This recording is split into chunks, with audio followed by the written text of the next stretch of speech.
नैहर में तना न सहनी ससतिया, ससुरा में ठीक से न बीतता बेरतिया।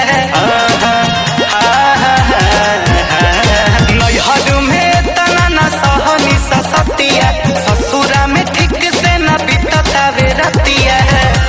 बतिया के पानी न रउआ बुझा रह जी।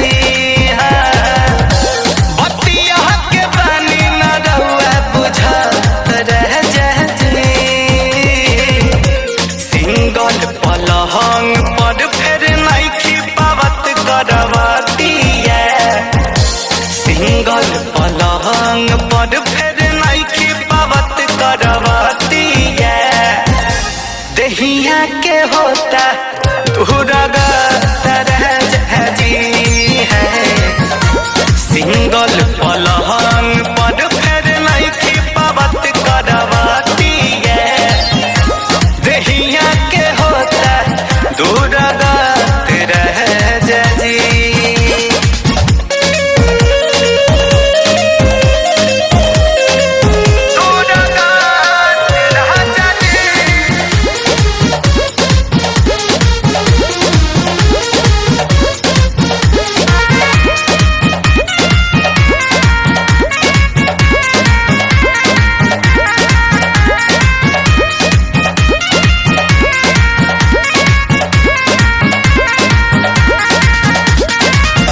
करब ना उपाय त संगे सुतब ना सहिया। निचही बिछावे के पड़ी तोहरा चटइया। करब ना उपाय त संगे सुतब ना सहिया। निचही बिछावे के पड़ी तोहरा चटइया। दहिया के कर न देब टच रह जी। दहिया के कर न देब टच रह जी। सिंगल पलंग पर फिर नइखी पावत करवतिया। सिंगल पलंग पर फिर नइखी पावत करवतिया। दहिया के होता दूरगा रह जी है। सिंगल पलंग पर फिर नइखी पावत करवतिया। दहिया के होता दूरगा राजा जी, राजा जी, राजा जी, राजा जी, दूरगा राजा जी।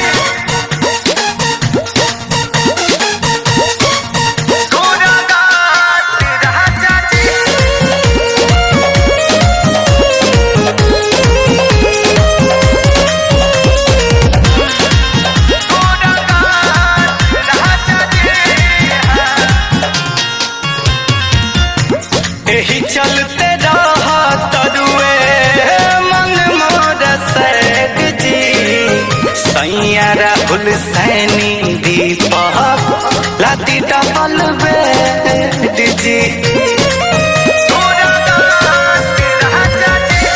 एही चलते रहा तरुए मन मोर सैग जी।